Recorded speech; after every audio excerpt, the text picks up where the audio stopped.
Hello, I would like to welcome everybody to the Raising Ambition Through Partnership webinar co-hosted by the NDC Partnership and the International Labor Organization.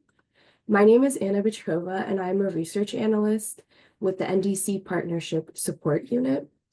Today, we will be discussing integrating just transitions into NDCs 3.0, and we will reflect on the state of play and learnings from country experiences and approaches to discuss different elements of just transition in NDCs. Before I begin to introduce the first speaker for opening remarks, I would like to go over a few housekeeping notes. We are pleased to offer interpretation in Spanish and French for this session. If you would like to listen to the webinar in a language other than the default language, please follow these instructions. At the bottom of your Zoom window, click on the icon that looks like a globe to access interpretation settings. Once you click on the interpretation icon,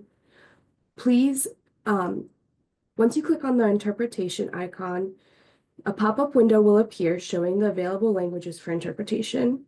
Select your preferred language from the list. To hear the interpretation clearly, mute the original audio to avoid overlapping sounds. You can do this by clicking the Mute Original option audio, and you can change this at any time. Please use the chat function throughout the session to share comments, resources, or engage with other participants. We encourage you to introduce yourselves and share what organization or country you are joining from. If you have questions for the speakers, please use the Q&A function. All materials from today's session, including the PowerPoint and highlighted resources, will be shared by email following the event. Please note that this session will be recorded for future reference and will be shared on the NDC Partnership YouTube channel. By participating in this session, you consent to being recorded. Thank you for your attention to these housekeeping notes. We're excited to have you join us today, and we hope you find this session informative and engaging. If you have any further questions, please feel free to ask in the chat. So now let's get started. So this webinar is part of our Raising Ambition Through Partnership series. This webinar series highlights successful examples of ambition-raising efforts, both mitigation and adaptation, and emphasizes learning to scale impacts across the partnership. By acting as a platform for dialogue, we can expand, deepen, and build upon efforts and expertise.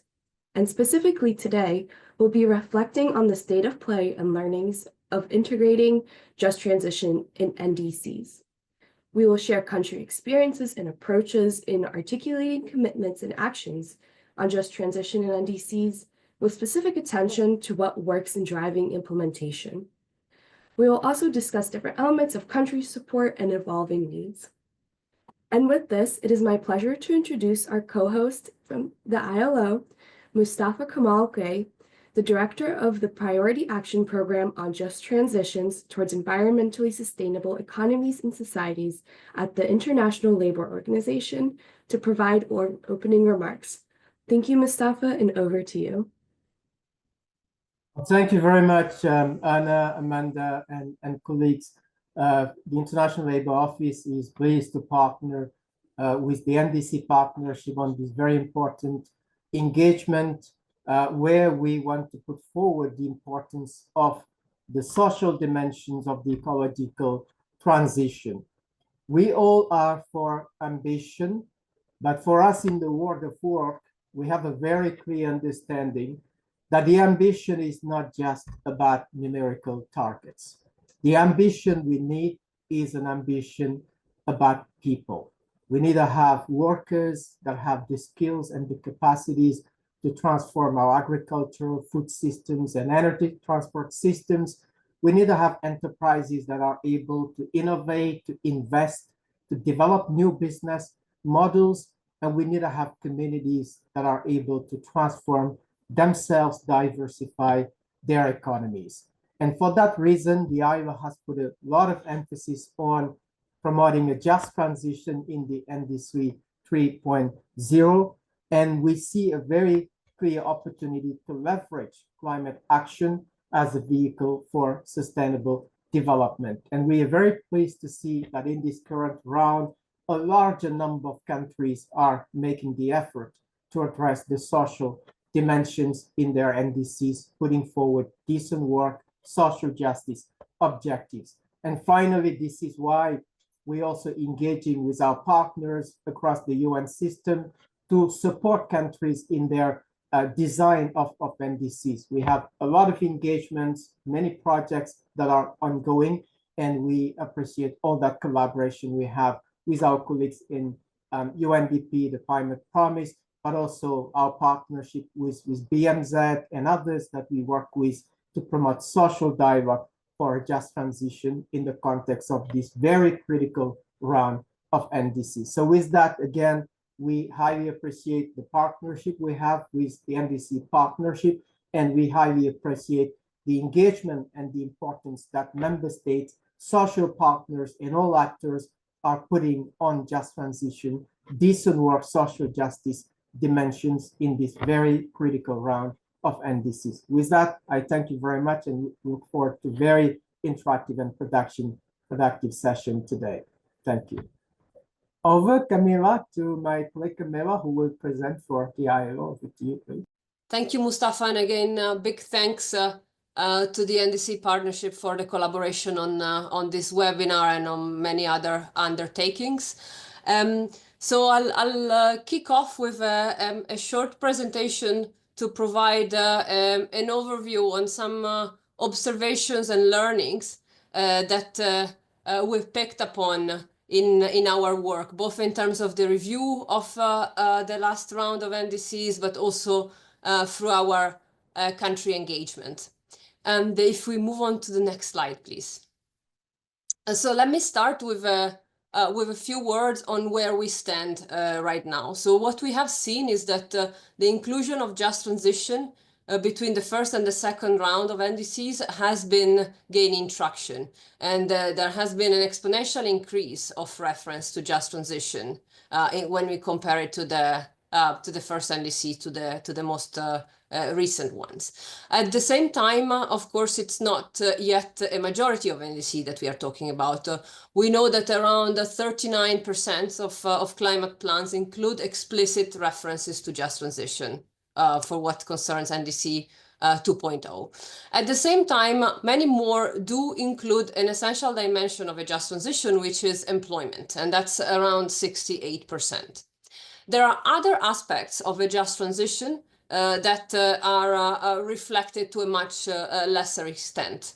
And this is, for instance, the case of a social dialogue, where we see only 18% of NDCs that include references to social dialogue.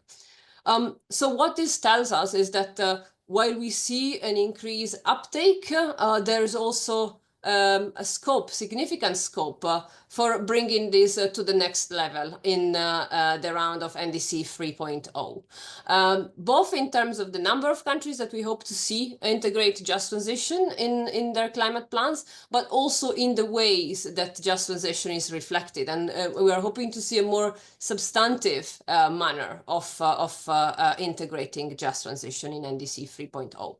And if we move on to the next slide, please, thank you. But let's take a step back. Why are we hoping to see a greater number of countries integrating just transition in NDCs and to do so in a more substantive manner? Well, there's many reasons, but let me point to a few. The first is that integrating just transition considerations in NDCs is really key to leverage climate actions for sustainable development and to leverage it as an engine of job creation. Secondly, because addressing just transition helps to address potential bottlenecks in terms of skills or capacity, for instance, in terms of technology adoption or technology upscaling. Third, addressing the employment and social dimensions of climate action is key to build broad-based support. We know that we need an important overhaul of our economies and labor markets, and this is only possible if it's backed by broad social consensus. Having NDCs based on social dialogue and stakeholder engagement will be essential in order to have that. And finally, because including just transition in NDCs sends powerful signals to national and international partners on the fact that governments are seriously committed to fair processes and fair outcomes, and to paying attention to the needs of groups in vulnerable situations. And if we move on to the next slide, thanks. So let me say a couple of words on what we are seeing as considerations for an effective integrations of just transition in NDCs. And I'll start with looking at what kind of issues are addressed through just transition in climate plans. The first is the applicability and the cross-cutting nature of just transition. So just transition has been traditionally associated with mitigation action, and of course that remains very important. But there is also an increased acknowledgement that just transition also very much matters in the context of climate change adaptation. Secondly, just transition is both about win-wins and potential negative impacts. So it's both about maximizing opportunities, so the positive impacts of climate change and climate actions on the world of work and other social dimensions, but it's also about minimizing and addressing this potential adverse impacts. And finally, all sectors of the economies are impacted by climate change and are impacted by the transition. So it's important to recognize that just transition is not only relevant to energy, but is relevant across the economy, to all the sectors that are core to that particular country.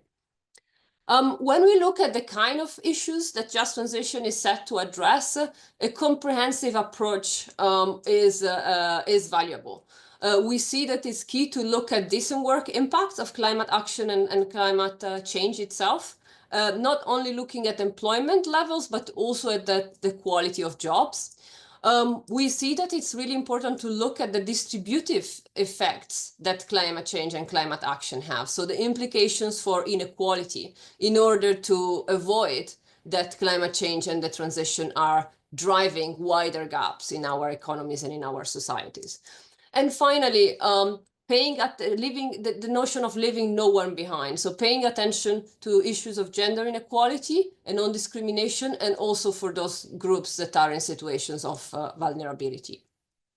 And if then we move on, thank you.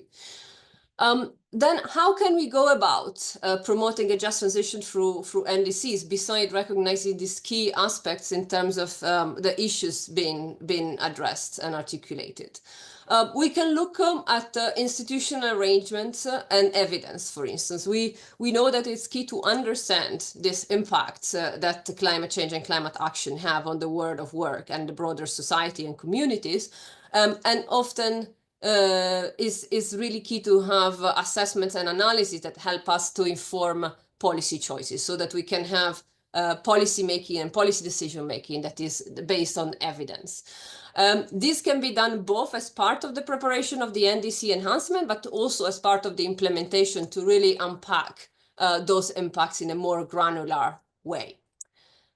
Second, social dialogue and stakeholder engagement. And this is not only a matter of the actual references in the text, but it's also a matter of critically of the processes of the NDC enhancement. So consulting with social partners, with workers and employers, organizations, as well as stakeholder engagement processes are really instrumental to the NDC development in the context of a just transition. It's also key to note that a just transition can only be brought about by a whole of government approach. So we need efforts across line ministries, not just climate ministries and environmental ministries, but also economic ministries, ministries of labor, ministries of social affairs, education, because it requires a coordinated and coherent action across these different policy domains. And in this context, making references and leveraging different policy instruments is very vital. So it's not just a matter of recognizing other climate change laws that are in the countries that are relevant to the NDC implementation, but also looking in various fields, especially in terms of economic employment and labor aspects. And finally, looking at, we design, not for the sake of design, but we design policies in order to drive implementation. And this is very much true also for just transition provisions. So just transition provisions that are really substantive and meaningful are provisions that go beyond a general recognition of the importance of the matter and go towards formulating specific measures that will be taken and follow-up actions, going from the development of just transition strategies to revisiting other policy frameworks to provide training and capacity building. In this respect, an important aspect making just transition actionable is unpacking it into these different policy areas. So mentioning, for instance, measures in the domains of skills development, of employment, of social protection, occupational health and safety, enterprises or rights. It's really very much instrumental in making just transition measures more tangible and easier to have follow-up actions upon. And then if we move on to my final slide. Thank you. At the ILO, we are providing support to countries through a global track and a country track in collaboration with a range of partners, many of which are here today. On the global track, the work focuses very much on mapping and tracing change. So we've done a just transition in NDC mapping in 2024, and we'll repeat the exercise for the NDC 3.0 in order to look at what changes and in order to also see what can be learned. We have a number of guidance materials and briefs, and there is an upcoming practice brief on integrating just transition in NDC that will come up next month. And then we have a series of dialogues that we contributed to that we are going to host and organizing, including some events in June at the Hamburg Sustainability Conference, for example. At the country level, our support is very much demand-driven, so it's not a one set package, but it ranges from analysis and diagnostics on employment and social impacts to capacity development of different line ministers and social partners, to the facilitation of social dialogue and consultations, to thematic supports in various policy areas. So I'm really delighted to see such a great participation today, and I'm also looking forward to the panel discussions and to the insights from the country level efforts that are taking place. Thank you, and over. Thank you, Camilla. Hi, everyone. My name is Sarah Wolf. I'm Knowledge Management Associate with the NDC Partnership Support Unit, and today I'll briefly share trends in countries' NDC planning, implementation, and financing support needs and gaps in support related to the topic of just transition. First, a few words about the system this data comes from. The NDC Partnership is a global coalition bringing together more than 200 members, including more than 130 countries, developed and developing, and more than 100 institutions to deliver on ambitious transformational climate action that helps achieve the Paris Agreement and drive sustainable development. From our engagement in over 100 countries, the NDC Partnership has amassed information on country needs for support for NDC planning, implementation, and financing, articulated through more than 6,000 requests for support circulated through the NDC Partnership. We store this information in the Knowledge Nook, or Nook for short, which is the partnership's knowledge management system. And this system can be used to identify trends in countries' support needs, as well as outstanding gaps in support, which can help partners shape their support offerings. We have a small team that reviews these requests for support and tags them according to categories such as region, country, sector, activity type, and key topics, including just transition.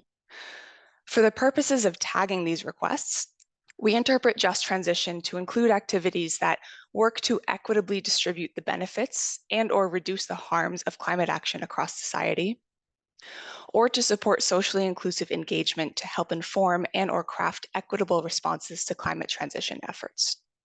This can include, but is not limited to, skills development, decent work, green jobs, social dialogue, and social protection and support. Next slide, please. The NDC Partnership has received 132 requests for support related to just transition since 2019. This represents 2% of all requests for support received by the partnership. These come from 45 countries across all regions, and 14 of these countries are requesting support to develop NDCs 3.0 with a just transition element through the partnership's global call for NDCs 3.0 and LT-LEDs. 64% of these requests have received support through the partnership, which is a higher average support rate compared to all requests. However, these countries are still seeking support for 36% of just transition focused requests, including outstanding requests for NDC 3.0 development with a just transition element from Costa Rica, Honduras, and Sri Lanka. For example, as part of Sri Lanka's request for support to enhance alignment between the country's LT-LEDs, Carbon Net Zero 2025 Roadmap, Strategic Plan, and NDC Implementation Plan, they're seeking support to conduct a socioeconomic and gender analysis to identify actions and activities to enable a just transition. Next slide, please. Thank you. We can dive into the content of these requests according to the NUC's unique tagging structure to identify key trends in the requests. We can see that of those related to a specific sector, the most common sectors are energy, agriculture, and industry. However, the greatest support gap in these just transition focused requests lies in the fisheries, oceans and coasts, and agriculture sectors. Additionally, we see that nearly half of these requests cut across both mitigation and adaptation. But where there's a specific focus area, adaptation is more common. However, mitigation-focused just transition requests have a larger support gap. For example, as part of developing their NDC 3.0, Tunisia received support from UNDP to assess the achievement and the socioeconomic impact of the last NDC across sectors, including in the energy, industry, agriculture, and coastal sectors, among others. Zimbabwe, as another example, is seeking support through their NDC implementation plan to apply green technologies and production processes across the industrial sector through promotion of a green jobs initiative and through staff trainings. Next slide, please. Thank you. I'll close by highlighting two resources provided by the NDC Partnership to support countries to reflect just transition in their NDCs 3.0. The first is the NDC 3.0 Navigator. This is an interactive tool that supports the development of NDCs to be submitted in 2025. It helps countries raise ambition and accelerate implementation of the next round of NDCs by bringing together expert-created strategies and resources to support countries in developing the next round of NDCs in a way that will be implementable and financeable. It helps countries reflect on their current national circumstances, climate ambition, and wider development goals to identify nationally appropriate opportunities for developing ambitious and implementable NDCs.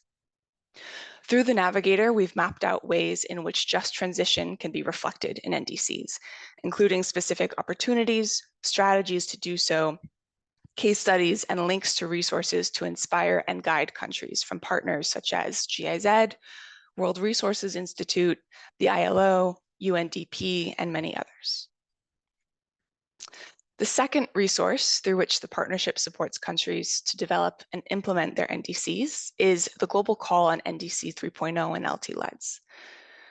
By engaging in the global call, countries can leverage partnership support to assess, plan, and develop NDCs 3.0 and long-term low-emission development strategies, or LT-LEDs, and align the two.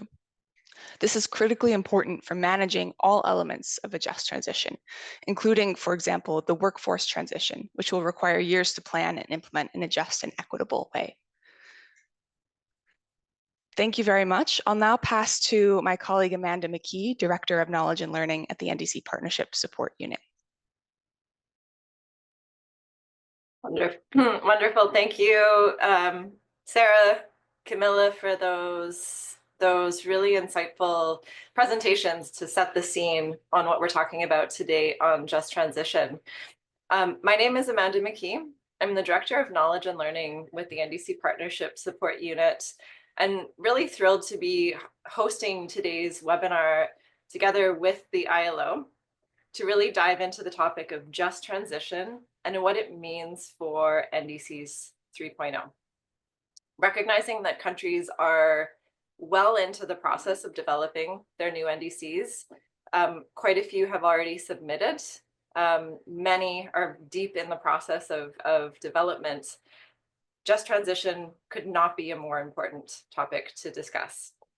I want to flag two things to start before I introduce our panelists.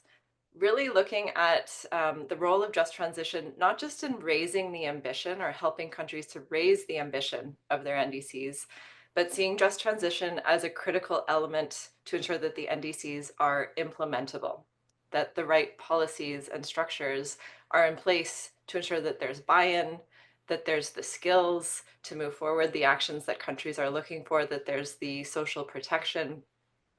All of this, it's a multifaceted topic, and I'm really pleased to be moderating today's discussion as part of this webinar. I'm joined by three excellent speakers who are going to share some really diverse examples from across their country contexts. So our first speaker will be Aliona Rusnak, who's State Secretary for the Environment in Moldova. Our second speaker is Kendra Beezer, who's the Just Transition Embedded Advisor, embedded within the Ministry of Health and Environment within the country of Antigua and Barbuda.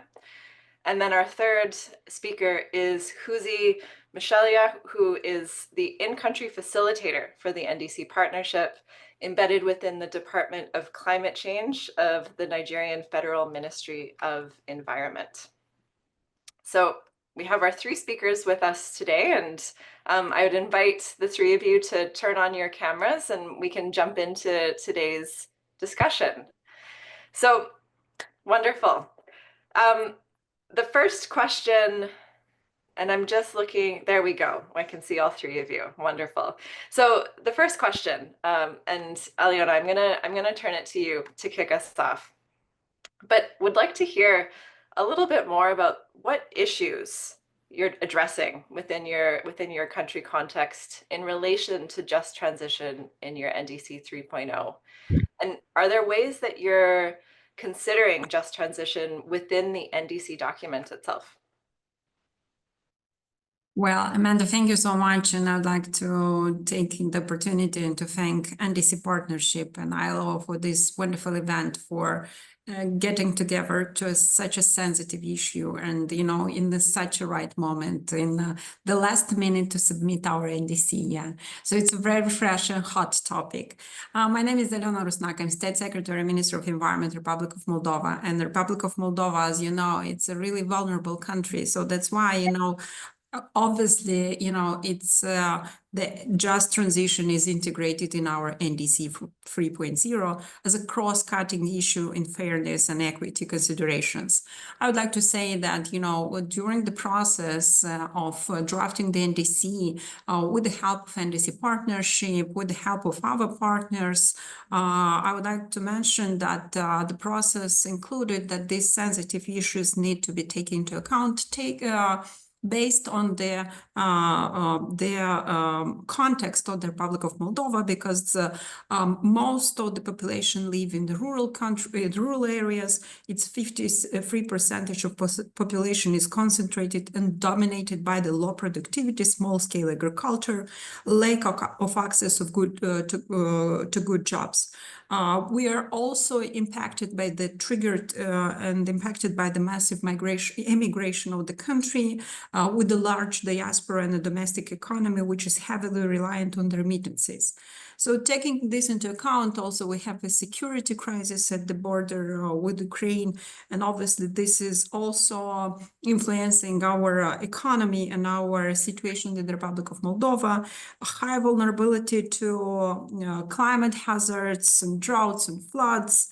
Also, Moldova is one of Europe's most vulnerable country in terms of it depends on, you know, on the gas. It's not very independent in this issue. So taking this, and especially in the energy crisis from 22-23, obviously our main target, including with our partners, and I would like to highlight here ILO and UNICEF and others, but I will mention that later on, But this has to be strengthened and focused on that, not only through, as you said, setting the high standards and high NDC, but also setting a very practical NDC, taking into account their perspective and their impact on the country. So energy poverty is very pervasive in Moldova. And taking into account that obviously energy is one of the biggest pollutant domain or sector in the Republic of Moldova. So taking this into account, taking all the, aspects of the Moldova households, particularly those in rural areas, including women and people with disabilities, disproportionately affected by energy poverty, with a substantial portion to their income, dedicated to energy expenses. In the process of EU accession, the EU integration process, we try to integrate through our NDC 3.0 our strategy to a carbon pricing framework, to decarbonization, to use the instruments and to facilitate, the implementation and the reduction of the GHG emissions. I don't want to take more, just last sentence on this first. So a just transition approach is really necessary to ensure the decarbonization policies, but in the same taking into account the inequalities and, the vulnerable categories. And this is, through the projects that I will highlight later on. I would say that set high ambitious targets, but don't forget that those targets have a price. So don't forget about those prices and don't leave behind, those people who might be affected. Thank you so much, Amanda.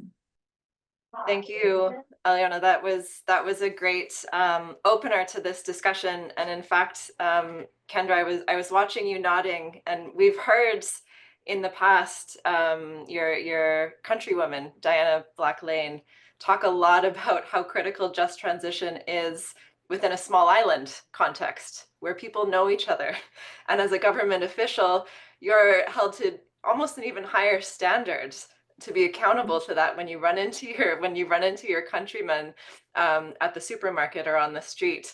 So I wanted to turn to you next and actually ask the same question. If you could talk a little bit about the approach that Antigua and Barbuda is taking around just transition, what it means for your country and how you're thinking about this in the context of your NDC 3.0. Well, definitely. And to build on what you just said with regards to everybody knowing you. So for context, I'm from the smaller island of Barbuda that has a small population of little over 3,000 persons. So for me, and which we're all family related in some context, everybody knows one another. So in terms of having a just transition included into our roadmap for development, it is crucial. For us, it is ensuring that vulnerable communities, vulnerable groups, traditionally disadvantaged persons in community, that they have an income. They have an opportunity now to chart a course for themselves within the context of Antigua and Barbuda. Our framework has looked at several areas, and several areas are critical to the just transition development here in Antigua and Barbuda. So Antigua and Barbuda aims to replace 86% of fossil fuel imports with renewable energy by 2030, leveraging wind and solar resources. So that's one of the key areas that we're looking at: energy transition and workforce impact. This will allow for new jobs development, social dialogue between employers, trade unions, civil society, and just ensuring an equitable workforce transition. Another area, employment and economic opportunities, transitioning to renewable energy and electrifying transportation sectors is expected to generate substantial employment benefits, including greener jobs in infrastructure development, renewable energy installation, battery storage system, EV charging stations, training programs that are planned for national workforce in new mitigation technologies to prepare them for new and emerging green jobs, not only in Antigua and Barbuda, but in the global context upon which we exist. Another area that we're looking at where just transition is concerned is gender and social inclusion. Women would have been traditionally excluded from leadership, from employment, from having access to decision-making tables.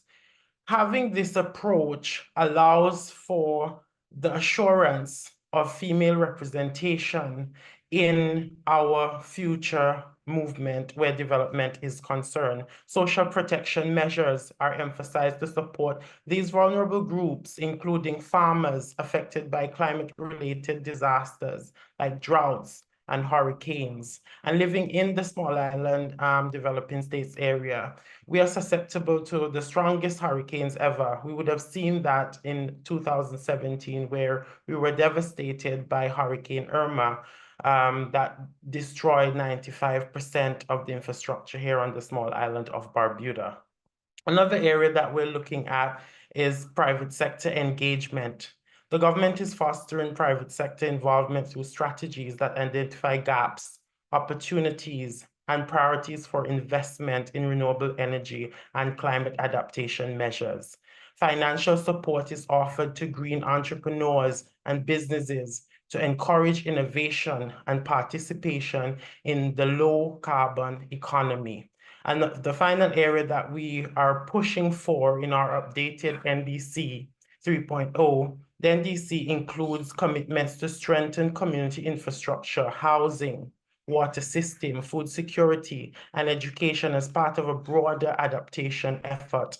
Social protection nets are highlighted as critical tools for enhancing resilience among rural livelihoods. Antigua and Barbuda's approach demonstrates a comprehensive commitment to achieving a just transition while aligning with global climate goals under the Paris Agreement.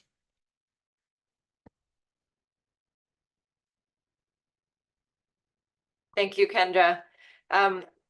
Really interesting to hear examples cutting both across the need for mitigation, but also resilience building and how the country is thinking about those structures that go along with that, generating jobs, social inclusion. But also really interesting to hear about the private sector approach, which is something that we see countries across the NDC partnership reaching out for support on and thinking about how to leverage the private sector as a new partner in this endeavor. I'm going to turn to you next, Huzi. And Huzi is our in-country facilitator in Nigeria who's been supporting the government, playing a critical role linking to the NDC partnership for a number of years now.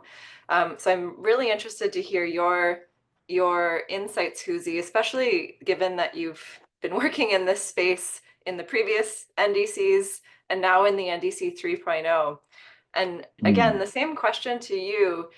Be interesting to hear what issues Nigeria is addressing in relation to just transition in the NDC 3.0. And specifically, how are you integrating this, or how are you looking about integrating this into the NDC document? Thank you very much, and thanks, colleagues, for the good opening statements from my other two previous speakers. Just for context, Kendra just spoke about the population of Antigua. Nigeria, for context, is having close to 200 million people, and of course, 200 million. And of course, we are oil dependent because most of the economy is basically reliant on oil and gas. Most of our foreign income earnings comes from that sector. And of course, ironically too, we have very acute energy poverty situation. And there is very high reliance on biofuels as source of fuel for home uses. And of course, we have significant concerning number in terms of percentage, 5% of unemployment rate, and we have high burden in terms of foreign debt. And of course, we also are challenged by issues relating to insecurity. So we do have all those social economic challenges that have all the trappings of those ones. And we of course have to contend also to addressing climate change within all of this context. And of course, in recognizing all of these challenges, our NDC 2.0, which I will be referring to 2.0 because the last NDC, which was submitted in 2021, actually recognized the role of just transition. And of course, green jobs and just transition had a complete section in the NDC. And it was actually dealt with as a cross-cutting issue, even though its potentials to address both mitigation and adaptation measures have been recognized. And of course, along that side, before those commitments were made, there was a study that was funded and supported by ILO in terms of understanding the implication of climate change policies on employment, on GDP, and on emissions. And of course, that study helped to set the stage for that commitment in terms of what Nigeria needs to do in terms of just transition. It was recognized from that study that issues relating to social and employment gains are not automatic. They have potentials to create jobs because Nigeria will want to transit and diversify its economy. It's likely perhaps to lose some jobs within the oil and gas sector, but also to create new jobs, particularly in the renewable energy sector and some sectors relating to agriculture. But however, this is not automatic, that joint gains must be, jobs and social gains will be automatic. And therefore, it is imperative that this process of transition must be guided by policies that are equitable, that are social, that have clear labor implications in terms of what will be the likely gains and what will be the likely losses. And of course, even in transiting, there will be high human and economic costs in terms of that. And therefore, it is necessary that there is policies that are on the ground that should address most of these issues. So building on NDC 2.0, where those elements have been outlined, even though have not been elaborated in terms of social inclusion, in terms of social protection, and social dialogue in terms specifically. I think what will happen in the current NDC is to build on what we have already stated in NDC 2.0. A small stock take have been done in terms of what needs to be done, in terms of what has been implemented, what stages in terms of policy has been gained, and what needs to be added.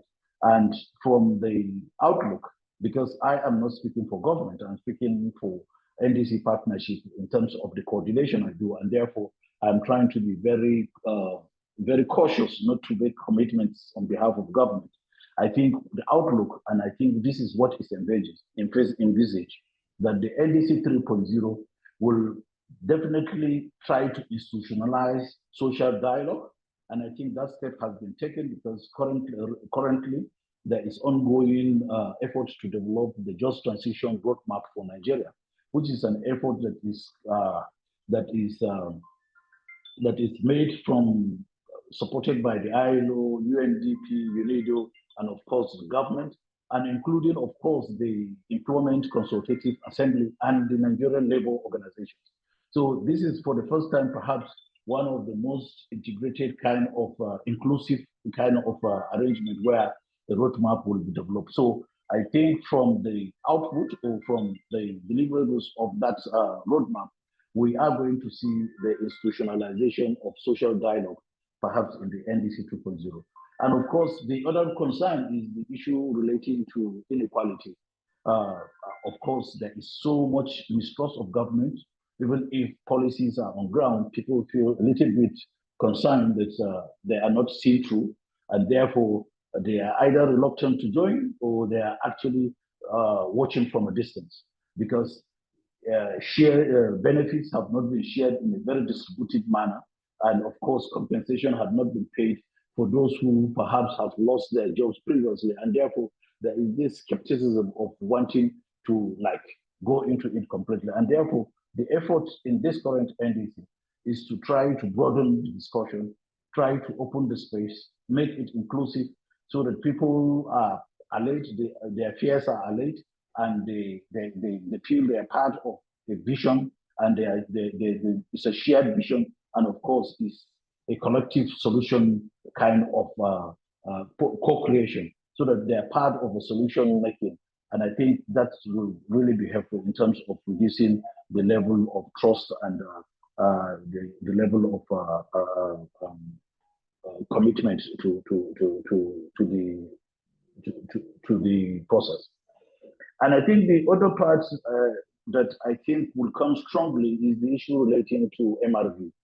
Already there is a lot of activities at the state level. Perhaps you want to know that Nigeria is a federation run at the federal level, and of course we have other 36 federating states who also have constitutional powers to legislate on issues relating to energy and environment. And most of them have actually been quite progressive, and they have moved in terms of developing state policies. And I think most of the impacts of this climate change happens there, and most of the activities also happen at the state level. However, in the last cycle of the NDC, those state entities have not been truly part of the development of the measures. And this is an opportunity where states are now part of this process, and we think we will have a very transparent planning and, of course, a very transparent MRG process that will hopefully deliver on the measures. And I think the last part I want to mention, which will come strongly again, is the issues that have not been fully elaborated in the last NDCs, which is relating to social protection program. There is national policies, social protections. However, those have not been really tied to climate change actions. And we're hoping that in this cycle of NDCs, this will be prioritized, and hopefully it will come strongly in terms of how social protection will help in delivering climate goals. Thank you, over. Thank you, Huzi. Thank you. You touched on a number of really important points, and something I want to come back to after my next question is really looking at social dialogue and the different levels. There's a few questions in the chat as well about understanding how your various countries have integrated or worked with different stakeholder groups. So I'll come back to that. But I wanted to take a step forward and actually ask a similar question, but looking specifically at how your countries are planning to implement just transition commitments. And if you could say a little bit about what are some of the most effective ways that you're planning to implement those? How can the NDC process be helpful for you in that? So not just looking at the document itself, but now how do you plan to take this forward, and what do you need to do that? So I'll start again, Aliona, with you, and it would be great to hear a little bit about this from the perspective of Moldova. Well, thank you so much, and I would like to thank you for those who are watching us and monitoring us and asking questions. And I would like to say that the first question was quite general, but with the regards, our NDC are very ambitious. I would say that the Republic of Moldova has a small country, and in NDC 2.0. We set it unconditionally 70%, conditionally 88%. Now we unified them in NDC 3.0. It's almost 75, or in some scenarios 71. What does it mean? This means that 7 sectors that are involved here. This is energy, transport, buildings, industry, agriculture, LULUCF, and waste.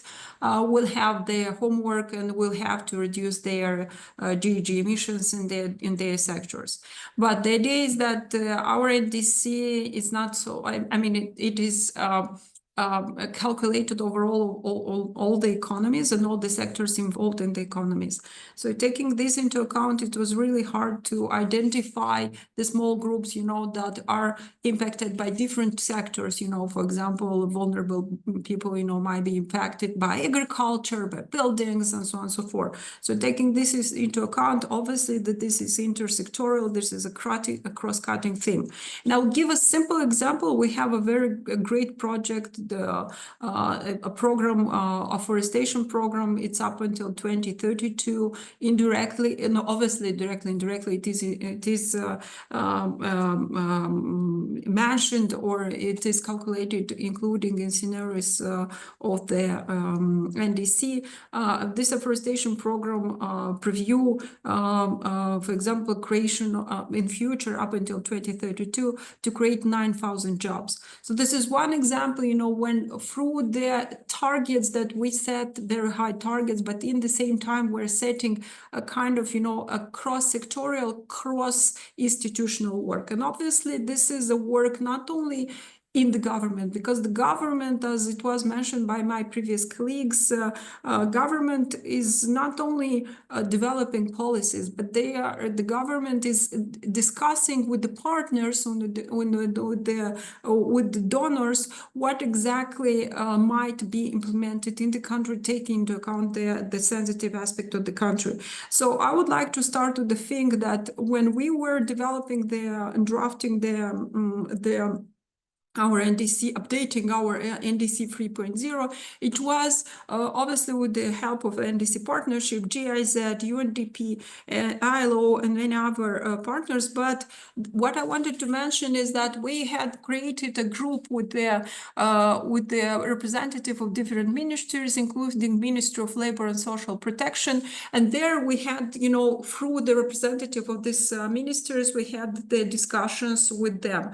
I would like to say that even it's NDC 3.0, it's still a learning process, and in the next NDC, or in the action plan, we will mention exactly, what will be the involvement of this Ministry of Labor, employers, different unions of different representing, because all these unions, they submitted their endorsement to the NDC, and in special, they will be involved in the action plan. I give just one example, because the main problem what exists in the Republic of Moldova, this is involvement of the private sector, because we wanted to not, and I saw a question regarding the coverage of the implementation from the budget is really low. It's up to 20-30%. The rest is from the donors. We have a homework, and NDC Partnership is helping us, identifying the partnerships with the donors, and this is a great job. But just one aspect I wanted to mention, that the developing process it's really important through the NDC update, through the action plans that will be included, and through the projects. And I can give you a simple example that we have an Energy Vulnerable Reduction Fund, which helps the vulnerable people, to face the challenges of winter and the challenges of the inflation, of energy crisis, and also there are other projects. So all these projects and all the lessons learned from the project, they are included generally in NDC, and especially in the action plan, because this is our included. But this is a learning process. I can tell you, that I was involved through the beginning with the roadmap that was presented by NDC Partnership and GIZ, through all the partners and involvement on all the partners. But this is, and the discussions with the government, with the representative of NGOs, unions, and on others. But I think that we shall, and publications on the website, and screening all the recommendations, but in the same time, I think that going deep to the concrete beneficiary, to the last beneficiary, and especially taking into account just transition in all sectors, this is another aspect. Just last example. All our projects that go to be financed partially or fully by the state budget, they're screened by the Ministry of Environment and supportive institutions, and there is a green, yellow, and red light whether the project are green, social. We kind of screen it through this side, including greening and all this stuff. So thank you so much. There is so much to discuss, and NDC Partnership and ILO, please organize more events. Wonderful. Really good to hear some concrete examples of what Moldova is doing. And I'll take the moment to actually flag that we will be doing more events. So Huzi talked about the importance of social protection. We actually have an event coming up in a couple of weeks where we'll dive into social protection.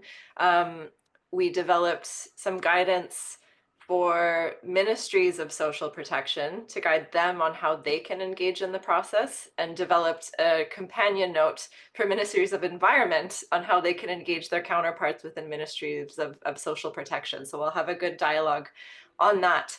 I'd also welcome if there are specific topics that anyone on the webinar is really interested in learning more about, to drop them in the chat, and we can consider those as well for future webinars as part of this series.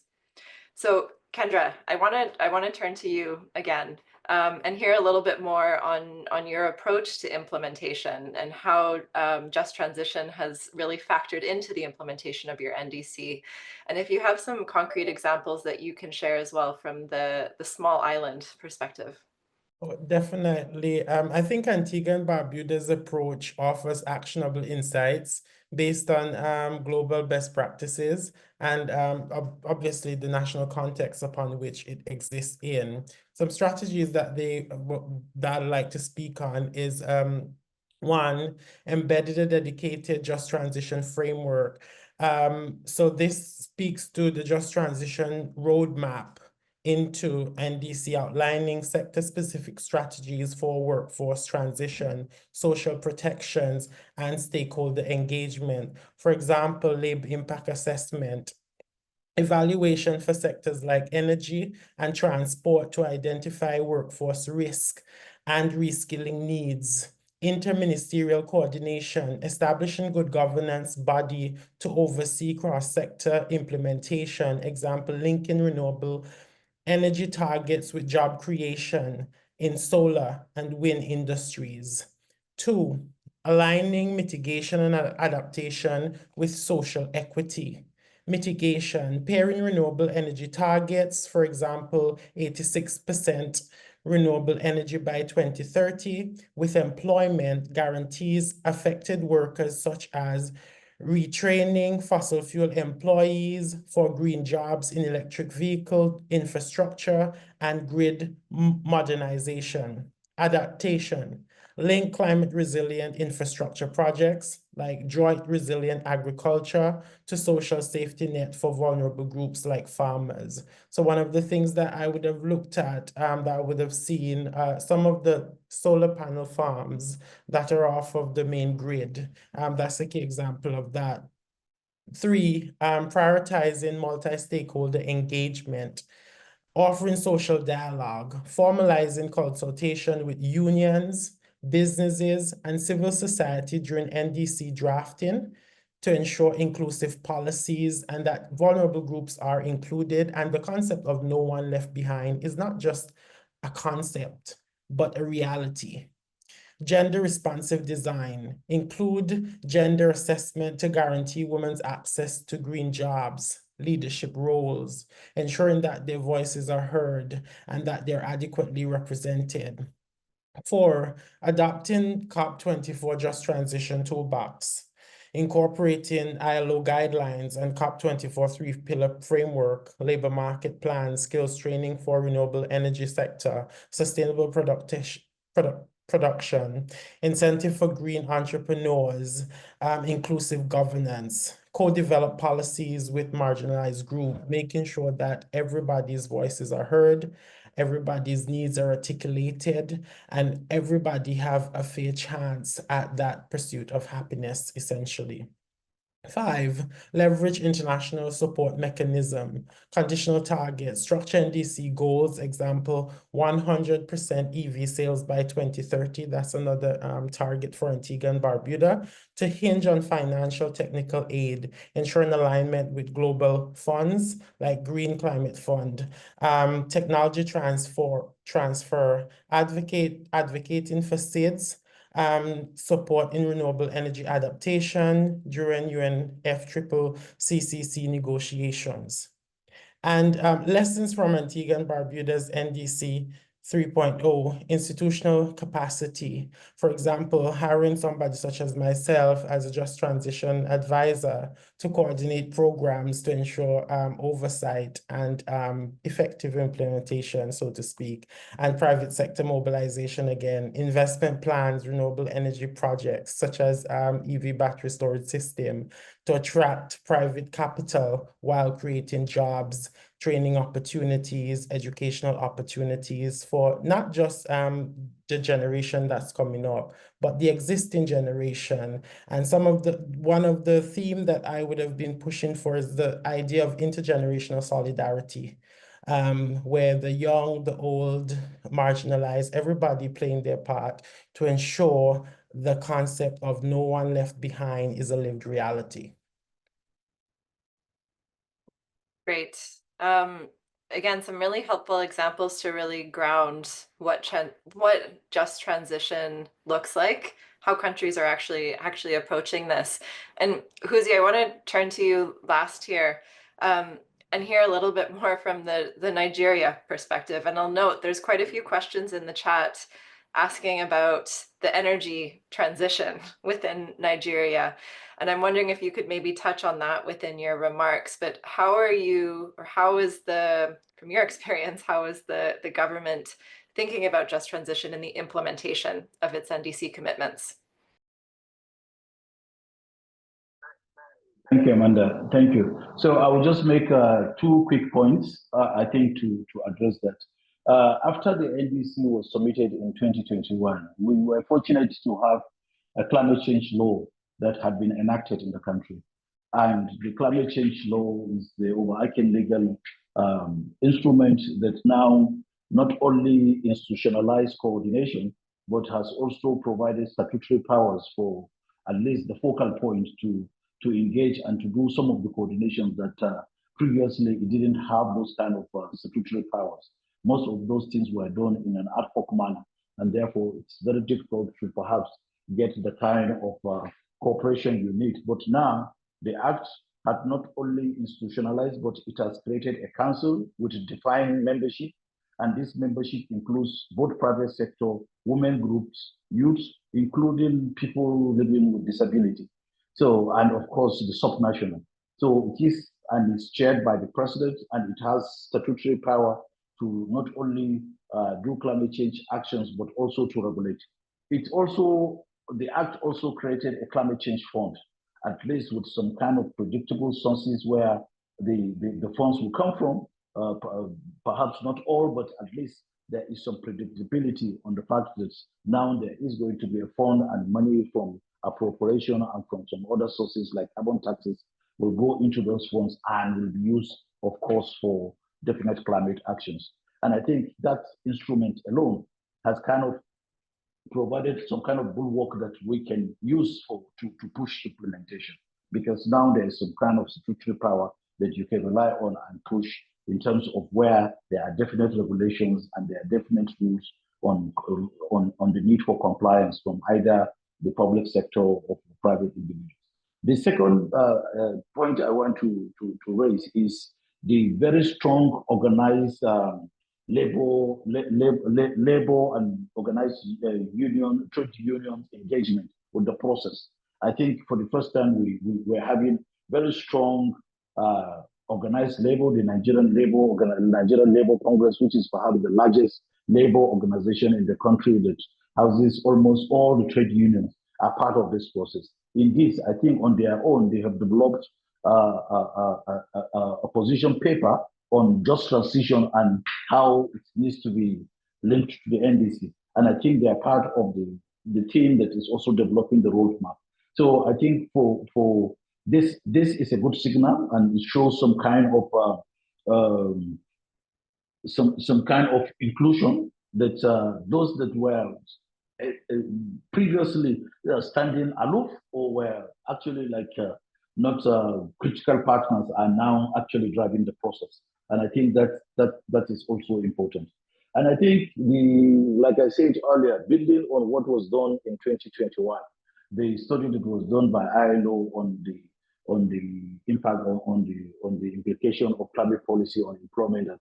The government is also pushing. I am aware that the Federal Ministry of Finance is doing a macroeconomic analysis on climate actions, on impact on GDP and on growth, and of course issues relating to the energy transition. So these are all they're all coming together, and we're hoping that once all of these are out, we should be able, hopefully before we submit our NDC, we should be able to tease out a few things that will certainly build the component on just transition in the NDC. So I will attempt to respond to some of the questions I see on the chat now. I see there was a question whether we're leveraging on some initiative from the African Development Bank on just transition for specific sectors. Unfortunately, I'm not in a position to answer that because from the support we have received so far from the NDC partnership that we have mobilized for the government for NDC 3.0, the African Development Bank is not part of those that are supporting this process. They had been in the last NDC in 2021, where they support the integration of small-scale enterprise and private sector in the NDC process.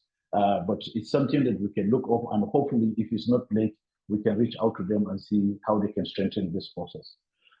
In terms of the other question, in terms of how is government looking at the economic diversification in terms of particularly in the oil and gas, in the last two successive governments, I think have probably, of course, in the face of the oil price volatility, government has already known that, look, we cannot continue to rely on this oil and gas for a very long time. And of course, when the global energy transition issue had come on, there is likely the risk that we might end up with stranded assets where we cannot live, we cannot get value. And therefore, it has now become a very compelling reason for government to fully diversify and move away from the oil and gas. However, again, going back to the study that was done by ILO, I think even that needs to be done in a very careful and calculated process, because from part of the findings in the study, from the charcoal and fuel wood sector alone, the study says there are over 20 million people within that sector, and 500,000 jobs are directly connected to that sector, in addition to about 200 that are involved in haulage. And you can see there is, like I said earlier, there is acute energy scarcity, and people rely heavily on fuel wood for this sector. So if you have 500,000 people who are reliant on this, who have full-time jobs in this sector, on the charcoal industry, and you are saying transit perhaps to LPG without having to make some good arrangement how this transition will, then you are going to have really disruptive and perhaps going to put so many people out of work. And therefore, it needs to be very cautious. And so the understanding of climate policy on job needs to be different. And I think this is one of the lessons that is being carried forward from the 2.0 to the 3.0, to continue to understand what are the current policies across all sectors and how these politics and these policies affect jobs, GDP, and in fact even emissions. And I think the last question I think I've attempted to ask, one of the questions on the chat is, how has the process engaged with organized labor? I have already mentioned the Nigerian Labour Congress. But again, even in the dialogue, I think the tripartite, there is the Employers Consultative Assembly, which is a statutory government body, the Nigerian Employers Consultative Assembly. They are the main employers of labor. And I think they are also they are the third tripod in this discourse that is taking place in terms of developing the roadmap and also in the integration of just transition in the NDC 3.0. So broadly, I would say the key players are around, but not all are in the net yet. And I think more work needs to be done to bring particularly those that are structurally disadvantaged, those perhaps that do not that are most vulnerable to this, particularly those poor women that are reliant in the charcoal and fuel wood sector, who perhaps do not know that this discussion is going on and whose livelihood might have perhaps will be taken away. Most of this needs to be part of this discussion. Thank you, over. Thank you, Huzim. I'm gonna turn right to you, Kendra, because there's a couple of questions in the chat that would be great to hear from you about. And in the meantime, Aliona, if you want to take a look at the chat and see if there's anything that jumps out at you that you'd like to answer. But Kendra, there was a question about the high cost of renewable energy solutions. And so achieving a target of 80% is ambitious, but it's also potentially costly. And this can be, or we've seen this as being a real impediment for SIDS and SMEs. How are you approaching this particular challenge of the high costs? Definitely. I think I saw the question on the chat. I'm grateful for the question. I like the fact that they would have looked at Barbuda specifically in the context of Antigua and Barbuda. So navigating the high cost, it is a high cost. It's an ambitious cost as well, an ambitious goal overall. The reality is we're relying on a lot of grant funding to actually achieve these targets. And that's just the reality. I think for us, the issue of climate change, it's just shared responsibility. So where we're concerned, we're no different from our friend over the pond. So for us, I think that in itself is the approach that each one of us has to take, pulling our resources together, whether it's funds, whether it's knowledge, human capacity. We have to just tackle it equally shared. Oh, the person just clarified they meant Antigua and Barbuda, but I got it nonetheless. The reality is that's how we've been tackling these goals. Just relying on the funding that's available, and also us paying our part, paying our tax to ensure that we pay our fair share. Although we're not the main contributors to this problem, we are actively engaged in the joys of the world. And so it's our responsibility to do our part. And we have been leading the way where advocacy has been concerned with the issue of climate change. We have been leading where policy has been concerned, not just talking, but taking action to actually formulate a roadmap. So I think that's how we have been just pushing forward, and we would encourage others to actually join the band, become a part of the NDC partnership, so that we can actually have a world where climate change is an issue, yes, but it is an issue that is we're able to actually tackle and live around. Thank you, Kendra. And Aliona, let me pass it to you. First of all, seeing if there's a particular question in the chat that you want to jump into. Otherwise, I can ask one to you. Yeah, I think there is a question on the loss and damage, and especially there is, some I don't know, damages or, compensation for the vulnerable people. I would like to say from this aspect, Republic of Moldova, like we have a general objective included in NDC, but nevertheless, we have intersectorial programs and policies that provides a good coverage for the vulnerable people, and especially people who were damaged by different hazards or, different stuff. And especially I mentioned, about this energy crisis. I think one question was about the energy crisis. And with the energy crisis, the Republic of Moldova was helped through the project Accelerating Just Transition in the Republic of Moldova. It's a 20 million project run by UNDP. Also, we have a sandbox mechanism in the field of energy. This is another possibility to to cover this energy vulnerable population. But in the same time, I would like to say that there are different strategies and programs that actually cover the needs of the population, and this is strategy for reduction of the disaster risk. This is low emission development program, strategy for the low emission, for the reduction of the emissions, and climate change law. This is just several main documents that we have been working on. But nevertheless, I would like to say that the NDC, it's actually, you know, our kind of our joint work of the government, population, and donors. And this is a joint work that is kind of, you know, I remember that I participated in the regional forum NDC 3.0, where I met, you know, and kind of came back home with different ideas. This is at the regional level, and I really, in Europe, Eastern Europe and Central Asia, I would like to thank that. I remember about finding out about NDC 3.0 navigator that actually glue everyone. And nevertheless, you know, coming and getting down, you know, to the country level, I would like to say that we're meeting constantly with our partners and discussing on different issues on ILO, on UNICEF, or IOM. All of them, they have projects on climate change and in special on climate vulnerability.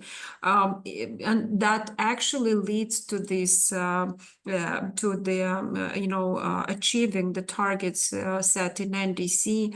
And I would like to say that starting 2015, when we first submitted our NDC 1.0, then 2020 2.0, NDC 3.0, actually learned that, you know, like at the beginning, we were setting like really high standards, but now we understood that setting feasible standards and setting real actions, as you know, all the audience were asking, like, can give us concrete actions. Yes, of course, we can give you concrete programs, concrete actions through which, you know, we're achieving our targets. This is the program, the solid waste management program. This is the forestation program.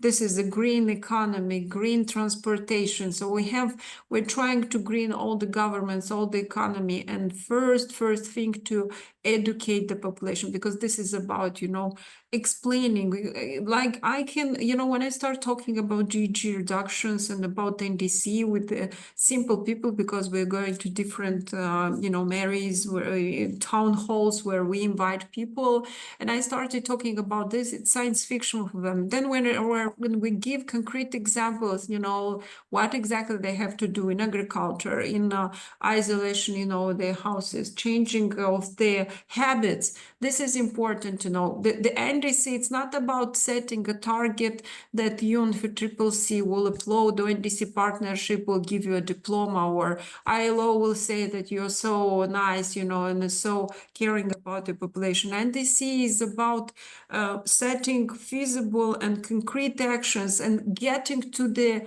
each person that they will understand what they have to do, because you cannot do it, you know, you can do the perfect policies. If you'll not have the fiscal space, if you'll not have the donors help, you know, to implement that project, any project, you know, I don't know, building up a road for the bicycles, or I don't know, any green projects, or I don't know, planting a tree, what we're doing now in spring and in fall, this will not help. So what the main target is, no matter who is helping you, you know, which donor, budget, or whatever, it's about the impact and what we will leave behind, because this is important, what we leave for our kids and for our grandkids, and preserving now. And thank you for the speakers and for the questions. Yeah, and we do have different mechanisms, like, for example, joint credit mechanism with Japan, bilateral mechanism with different countries, Estonia, France, and others, that actually directly or indirectly is influencing. So yeah, thank you so much. I don't know, yeah, for letting us share the experience. No, wonderful. Thank you. And I want to conclude just by giving a final word to each of you, and recognizing we didn't get to many of the questions in the chat, but as mentioned, we'll have other webinars on this topic and can look at maybe structuring some around the interest we saw.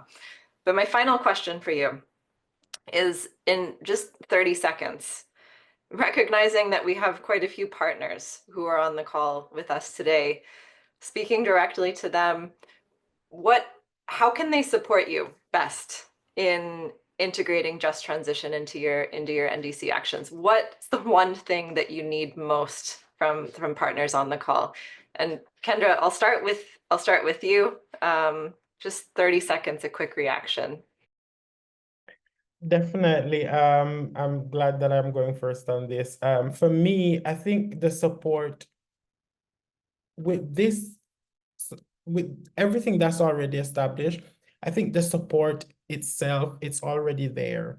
And I always say this in terms of government, civil society, and different areas that I would have been engaged in society. It's about connecting the dots to allow for that stream of resource, whether it's funding, whether it's dialogue, whether it is technical support, whether it is policy creation of policy framework to allow for that flow of resources. It's about connecting that dot, and the fundamental support that we need is just that support.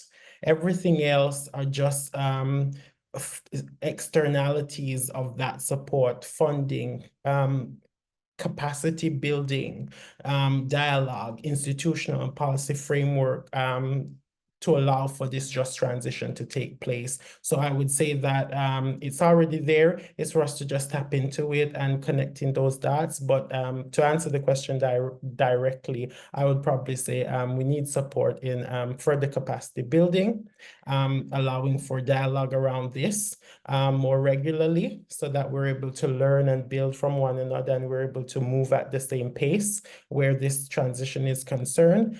Funding to allow for the transition, understanding that there should be equitable share of funding, because we're all different in our own capacity, but in terms of attacking the issue, we should approach it as a joint effort. Since we live in a globalized and interrelated world. So that's how I would approach this. Thank you. Thank you, Kendra. Huzi, I'll turn to you next. Yeah, thank you. I'll pick it from where Eleanor stopped about the issue relating to increasing knowledge and awareness. I think is crucial. Nigeria is a very large country. Whatever you discuss, certainly some people are going to miss out on that. But we also have obligation to try to get people to be involved and they get people to have good understanding so that they understand what are the entry points of engagement and how this process affects them. And I think for me, the issue of continuous awareness creation is very crucial. The other part, of course, relating to this process is we look forward to perhaps any partner that will support ILO to further elaborate the social protection component of the NDC 3.0. Thank you. Over. Thank you, Huzi. And last word to you, Aliona. Thank you. I started and I ended. This is nice. I will be really short with 3 words. Involvement. This is involvement ILO NDC partnership. And this is your first start. You gave a green light to all the great speakers. And, it's not only applauding me, but applauding everyone who just, include here and give their examples. This is a first example of how we have to care and how we have to share the experience. Action, no matter, capacity, infrastructure, because you can have a perfect team. If they will not have what to do it, this is a really lack of, of the sustainability in future. And care and monitoring, because if any of us will care, and if there is a monitoring process, because, of how much you involved, how much, and, whether your project is green or is red or whatever, or your donor, you are not overlapping the activities with other donors or these fashion activities, because we do have fashion activities, that we have 10 donors, and then there is sometimes just one activity which really needs attention. So be like really care about all the actions and build the puzzle that it will have the whole picture. Thank you so much. And I think that we'll have an evaluation. Only the question says that, yeah, you have to organize more and more meetings like that. And I am so pleased to meet all of you online. Hope to meet you in person. No, wonderful, wonderful. And we'll be circulating the slides and the recording afterwards as well. But if you have further questions, feel free to reach out to us over email and we can try to get answers. I wanted to wrap up by just talking a little bit about some of the support that's available to countries through the NDC partnership. And I'm going to turn to our colleagues at the ILO to follow up and conclude after me and talk about what they're doing. But at any time, members of the NDC partnership can request support. And I really want to encourage those countries who are joining us on the webinar today to think about some of the examples you've heard and where some of that support could be useful in your own context. I'll give one really critical example. I mentioned that Kendra is an embedded advisor for just transition within the government. This is a request that the government of Antigua and Barbuda actually asked the NDC partnership for. So this is a position that's been funded because of that request that went through. So this type of thing or this type of position can be really critical to connect the dots, as we heard, helping to build that capacity, helping to bring partners into this space. So just an idea to flag. I'll stop there in terms of NDC partnership, but leave it with that open invitation to please reach out. And with that, I'm really pleased to turn it to Camilla for the last word in today's webinar. So Camilla, over to you. Thank you very much, Amanda, and big thanks to all the speakers for the really rich insights and discussions that I think it was really beneficial to everybody in the room, especially given the diversity of the context where they were coming from. Maybe I'll pick on a couple of things that I thought there were many, but just a few to signal in this final part. So on connecting the dots, I think that's really has been a theme and a thread. And indeed, I think that's important that we keep that in mind, both in terms of connecting the dots at the national level, so connecting the dots between different policy domains and having integrated and coherent policy responses, but also in terms of international support. And I think the role of the partnership is really key, as is the role of the UN system in connecting with the partnership for UN system agencies. The second thing is making sure that with the way we design NDCs are implementable. And I think we heard about a number of steps. So it can be about putting in a reference on a just transition framework or programmatic interventions, but having hooks that make it easy for these elements to be translated into actions is really key. And we can find formulation that can pave the way. So going beyond broad commitments and broad recognitions into something that is really providing the basis for being translated into programmatic interventions. And this brings me to my final point, that is finance. I think there has been a lot of conversations around finance, and I picked up a number of elements there. So obviously budgetary processes are key. So embedding just transition in budgetary process is a first step. However, it has to be recognized that for developing countries, this fiscal space is limited, and therefore other sources of funding are key. And there is the international piece, and I think that's really fundamental, and there's a lot of work there that is emerging on just transition financing, as well as the private sector. And there is an increased interest in the private sector role to finance some pieces of the puzzle of the just transition, including, for example, sustainable enterprises, among others. I'll end with just a note of thanks and saying that at the ILO we are working on all these areas, and at the country level, again, it's a country-driven demand-based process, as very much as Amanda was suggesting. So we'll be very happy to hear back from you and be in connection with the partnership on how we can support. Thanks again, and back over to you, Amanda, for the closing. Thank you, Camilla. And just to say a final thanks to all of our speakers today and for everyone who joined us. As mentioned, we'll have future webinars in this series, so please stay tuned. We'll be circulating information on that. But the next one around this topic will be on social protection. We'll also have an upcoming one on social dialogue as well. So thank you, everyone, and I wish you a good rest of your day.